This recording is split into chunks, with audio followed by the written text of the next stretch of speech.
Hey tribe, welcome back. In today's video, we're doing another practice question breakdown, which is RayTube practice question number 38, with a focus on breaking down 3 practice questions based on research, so stay tuned. Okay, so let's jump into it.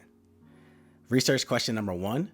A social worker is conducting research and wants to make sure that the methods being used are accurately measuring what the social worker intends to measure. What should the social worker identify about the measure? A, reliability, B, construct, or C, validity. So like always, pause the video, reread through the question, reread through the answer choices, pick your best answer, unpause it, and then we'll break it down. Okay. If you picked C, you're correct. Why? So let's look at A. A, reliability, that is incorrect. Reliability refers to how consistent a method is at measuring something, aka, is this method consistent, dependable, and reliable at doing what I need it to do? Example, a Toyota is considered a reliable car because it's consistent, dependable, and reliable of getting you from point A to point B. And remember, reliability, is it consistent, right? When we go to B, construct, that is incorrect. Why? So a construct refers to an abstract concept or an idea that is not directly observable or measurable, but is used to explain something. It's a concept that was constructed. Example, depression. We can't observe someone who is depressed and accurately measure it. As a result, we need to use other means to accurately measure someone's level of depression. So that's when we get into like the Beck scale and those other assessments to measure someone's depression, because we can't just look at someone and say, oh yeah, based on how they're presenting, we can accurately say they're this level of depression. No, that's why and now their presentation definitely matters, but there's more to it. And that's why, we go through in our criteria and assessment to give us a more accurate representation of their levels of depression. Validity refers to how accurately a method measures what is intended to measure. If research has high validity, that means it produces results that correspond to real properties, characteristics, and variations in the physical or social world. Right? What does that mean? AKA, is this method accurate/valid at measuring what I want this method to measure? If we created a method to measure depression and it didn't, or actually measured something else, it wouldn't be valid. So think about when someone gives you information, right?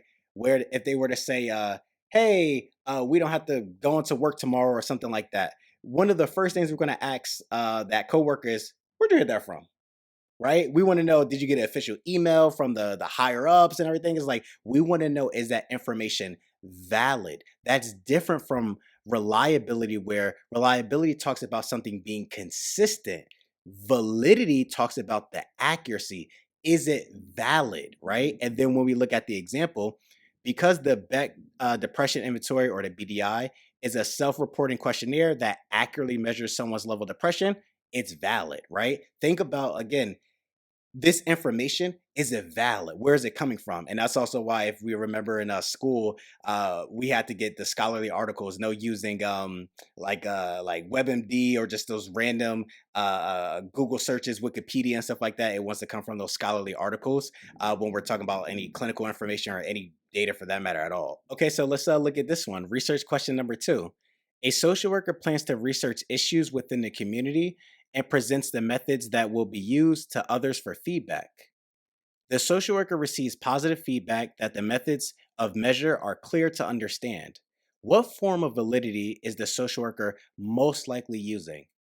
A, face validity, B, content validity, or C, external validity? Just like we did with the first practice question, pause, reread through the question, reread through the answer choices, select your best answer, unpause, and we'll jump into the explanation.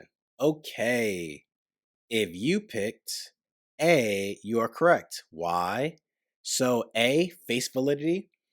Face validity is about whether a measurement or research method appears to measure what it's supposed to. It's based on subjective judgment and whether it looks valid or makes sense. Remember, look at the last word. This is all about validity, right? and the word before it, face validity. So think of it, I almost think of it as like face value. Does it measure what it's intended to measure? And AKA, at face value, does it make sense to someone who doesn't necessarily know all of the ins and outs? If it does, then it has good face validity. If not, then it has poor face validity. Since the social worker received positive feedback that the methods were clear to their colleagues, this confirms that the methods being used have good face validity. So that's why A is the correct answer. We're taking it at face value. Hey, look at this. Is it easy to understand? Cool, cool, cool. All right, we're good to go. Content validity, this is incorrect. Why? So with content validity is about ensuring that the method of measurement matches the construct you want to measure. In short, content validity asks if the questions are good and cover everything they should. Example, if you develop a questionnaire to measure someone's level of depression, the questions, which is the content of the questionnaire, content validity, the content of the questionnaire should be valid, which is again, valid means accurate, right? Is this valid?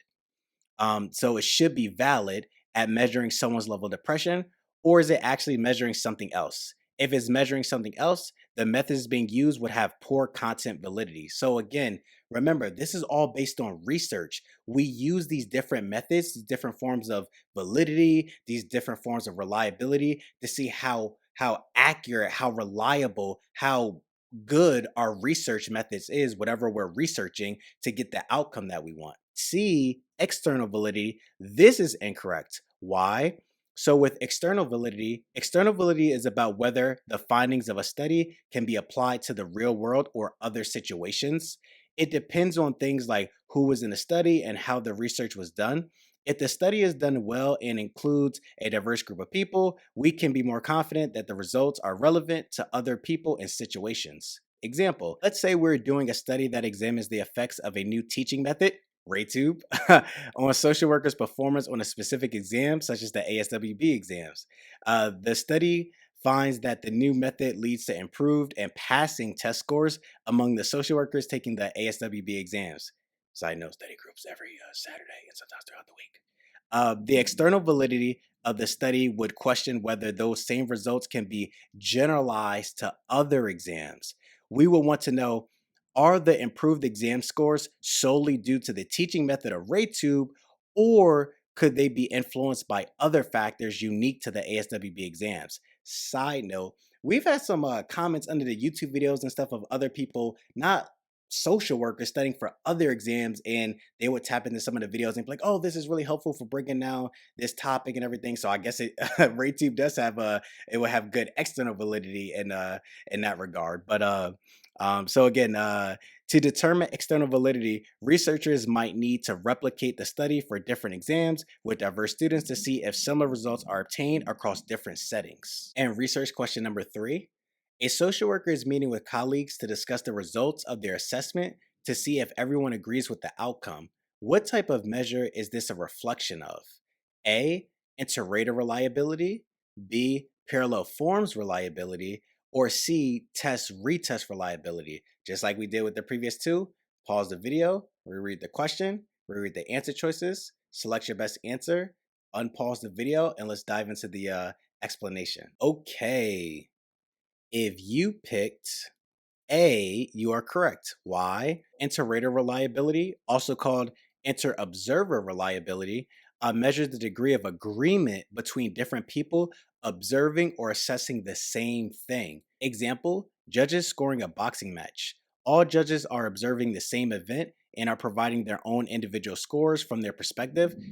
Generally speaking, the individual scores should be around the same score, which would show good inter-rater reliability. And a memory trick, I think of inter-rater almost like interpreter, since they are interpreting something based off their perspective. Uh, B is incorrect. Why? So this is parallel forms reliability. Parallel forms reliability measures the correlation between two equivalent versions of a test. You use it when you have two different assessment tools or sets of questions designed to measure the same thing. Example, the ASWB exams have multiple versions of the same exam designed to measure the same thing. And a memorization trick, The different forms of measurement are parallel with one another, meaning they're going in the same direction to measure the same thing. So think about like a road parallel line, right? Different sets of questions and everything, but they're designed to do the same thing. Then we look at C, test retest reliability. This is incorrect. Why? In short, test retest reliability helps determine whether the measurement remains consistent when administered to the same people at different points in time. It helps determine if the measurement instrument is reliable and if it produces consistent results over time. Example, if an exam has good test retest reliability, the student's scores should be similar on both occasions. If a student scores 88% on the first exam, you would expect them to score 88% or close to it on the second exam that's given to them at a later time. In the memory trick, the person slash people are being tested, then retested to see if the outcomes are similar or not. Okay, tribe, that's it for today's video. Again, that was RayTube practice question number 38, breaking down 3 research-based practice questions. Don't forget to like, comment, and subscribe, and tell a social work friend because we don't want to be licensed by ourselves. All study group information will be down below in the description, and join our tribe, our Facebook tribe, that is. Our tribe continues to grow, and I post tips in there and everything, and it's a real community, so definitely tap in. And as always, you got this, you got this, you got this, you got this. Stay consistent with our studies. Remember, doing at least 2 practice questions a day helps keep the exam anxiety at bay. You got this. Stay consistent. It's going to be okay. And remember to show ourselves grace. I know with this exam, we can reflect back on ourselves and say, am I a good quality social worker if I don't pass this exam or anything? And no. If I want to know if I'm or someone else is a quality social worker, I want to know the feedback that the clients they serve say about them. I want to hear what their colleagues say about them. That's going to determine their quality of a social worker, not exactly this exam per se, right? Because I don't know the last time you were asked, what would you do first, next best, like on your day-to-day job and stuff like that. It's like, so that's what reflects on your quality of a professional as a social worker. So again, let's stay consistent, go in there, pass this exam, and get our license and continue with our social work journey. All right, tribe, I'll see you next video.